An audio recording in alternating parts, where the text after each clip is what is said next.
The year was 1998. Everyone was falling in love with Britney Spears for the first time. Titanic ruined music lessons forever.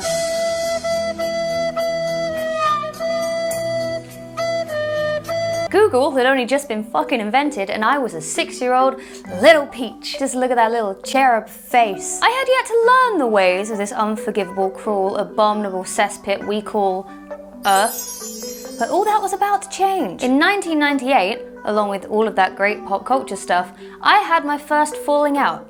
I'm making 1998 all about me.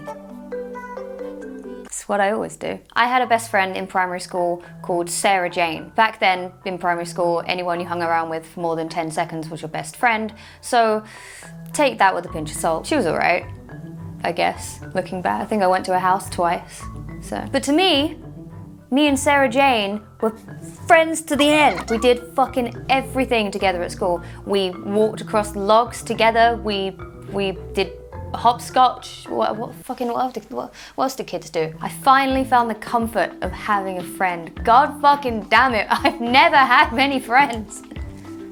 God fucking damn it. All of that joy, all of that happiness, all of that comfort, that sense of belonging, that was ripped from me. Ripped from my tiny, premature little peachy arms. Suddenly my hopes and dreams of actually being liked by someone were crushed like a paper cup that I don't have. Ugh! All this is done by a girl called Squibby. Obviously Squibby was not her real name, but her last name was Squib, which I always think is quite funny. Sorry to all of the fellow Squibs out there, but that is a pretty terrible last name to be stuck with. And then around the same time, J.K. Rowling started writing Harry Potter, and the word squib meant someone who just really sucks. So, double burn for you, Squibby. You might have won that round, Squibby, but you didn't win at life. Says me, fucking Blackery for fuck's sake. Most people still think it's Blackberry. Squibby, for some reason, didn't like me. Relatable. I don't think I ever even spoke a fucking word to Squibby, but when you're 6, everyone that you know, everyone in your class is your friend. So when someone doesn't like you, it's just like your world comes crashing down like a Tamagotchi dying because you left it at home. And that actually happened to me once. My dad didn't feed it when I went to school and Poopy died. Rest in peace, Poopy. One day, I went to lunch. I went to go and find Sarah Jane, my best bud, my pal, my companion, only to find her in fucking cahoots with Squibby, hand in hand even. Needless to say, I was fucking appalled. I don't think I know what appalled meant, but I do now, and I can tell you I was appalled. 6-year-old me decided shit was going down, so I went over to Squibby to confront this bitch and see if she wanted some of these child fisticuffs or whether she just wanted to also be my friend. And Squibby saw me, and she turned towards me, and then she gripped Sarah Jane's hand even harder and fucking ran away with her. They ran away from me in the playground. There's not really many places you can run away, but they managed it. How could you run away from me? How could you run away from this adorable little kid? So here's the point I'm trying to make. The world is cruel. These fucking things will always be the best type of bun, and falling out of people is always gonna happen. Over the course of your time here on this terrible, fragile little burning earth, you will fall out with people, and it will suck. Take it from me, the person who wrote an entire album about falling out with people because my processing skills are 0 at best. You know that famous book called How to Win Friends and Influence People? Mine is more like How to Lose Friends and Be a Bad Influencer. Why did I not call my book that? That's the next one. I will call my next book that. There's not going to be the next book. As the resident expert of falling out with people, often publicly, I thought I would try and impart some wisdom from my own experiences. My many experiences. Am I the best person to get advice from? No, obviously not. But over time, I have mellowed out and a lot of people have forgiven me and a lot less people hate me now. Fuck.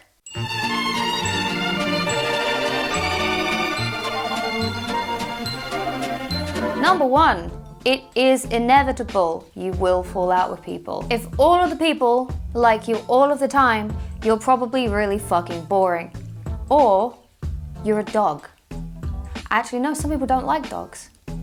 And when there are people like that in the world, you really can't fucking win. You are going to lose friends. People change as they get older. They grow, for better or for worse, and so do you. You or your friend might grow to become someone that you or your friend no longer wants to be around. Maybe they can no longer identify with you, or vice versa, and it's only going to take one thing for it all to just come crumbling down. Rest in peace, poopy. That doesn't mean that your entire friendship with that person was bullshit. Everyone has their hard lines with stuff, but you can potentially make the fallout just a little bit easier on both of you, and you'll get better with that over time as you lose more friends.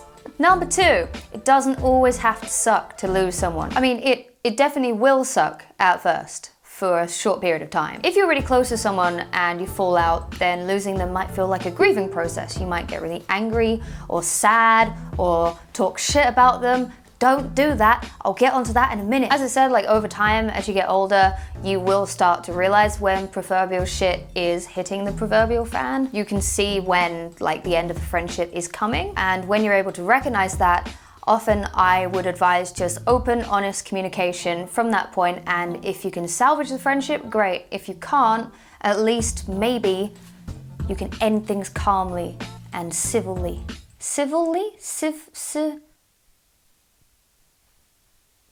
I fell out with the dictionary. What I'm talking about is staying calm if you can. I mean, I know it depends on what's happened. If someone's like bitch slapped your mum, then it's probably gonna be a bit harder than if they've just, I don't know, stood you up for 5 minutes. But if you're calm, if you're honest, if you're open to communication, then even if that fallout is gonna be irreparable, you can both say that you walked away without burning really, really big bridges, and it will still suck, but just a little bit less, because then there's less feelings of anger and betrayal and bitterness and all those things I wrote about on my album. Really not the best person to get advice from on this, am I? I need to practice what I papa don't preach. Explaining your feelings and why you're feeling them is, in my opinion, the best way to go.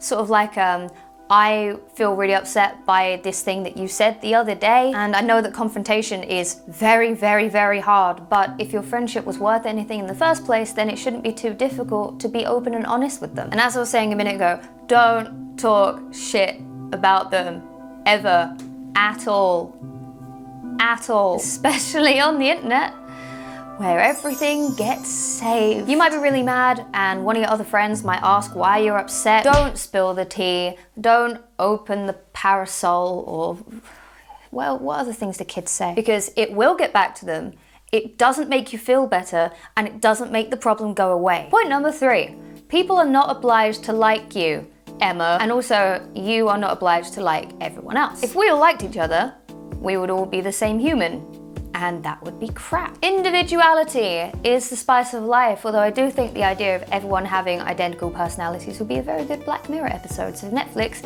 hit me up, your girl needs cash. Give me some of that Monet. I love having a green screen, it's fucking awful, isn't it? Who let me buy one of these? Listen, the whole point about people not having to like you, this is something that I struggled with for a very, very, very, very long time. And if I'm honest, sometimes I still do, a little bit. You see this?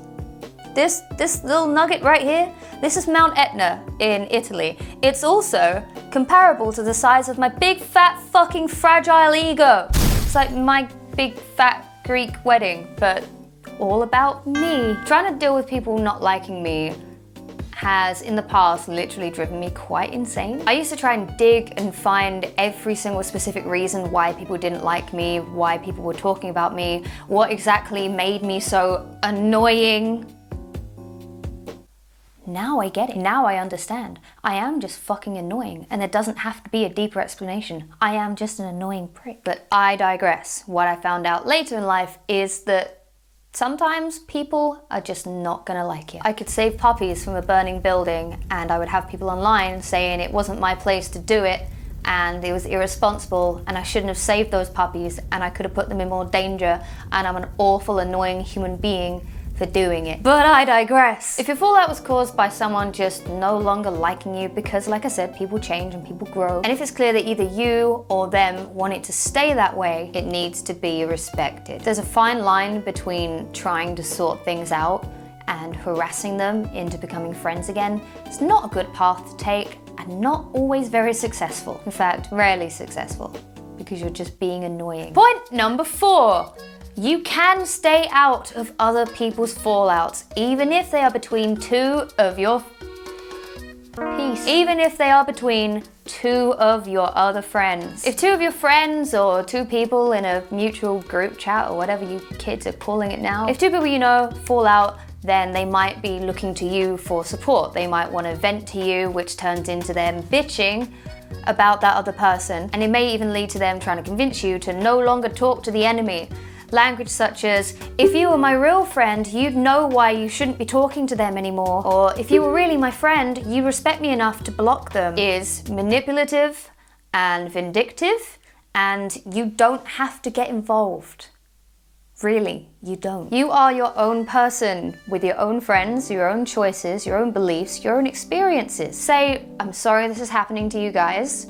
I'm not gonna choose sides. I want to remain your friend and their friend. I'm not gonna say bad things or hear bad things about either of you. I'm gonna stay out of it.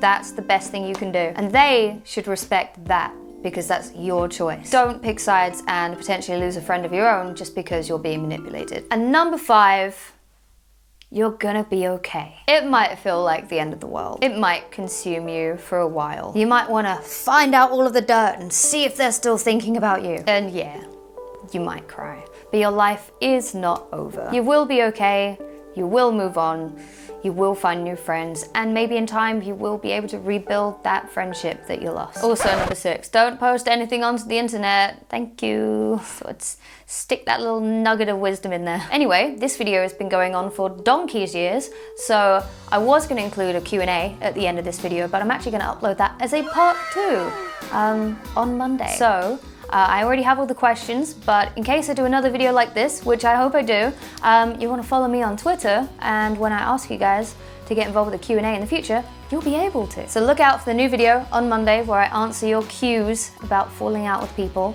There's some good ones. Hopefully they will be helpful to you. Hopefully this video was helpful to you. And until Monday, guys, I shall catch you later. Also, if your fallout was that bad and they really, really hurt you, just get your revenge by writing a really good album.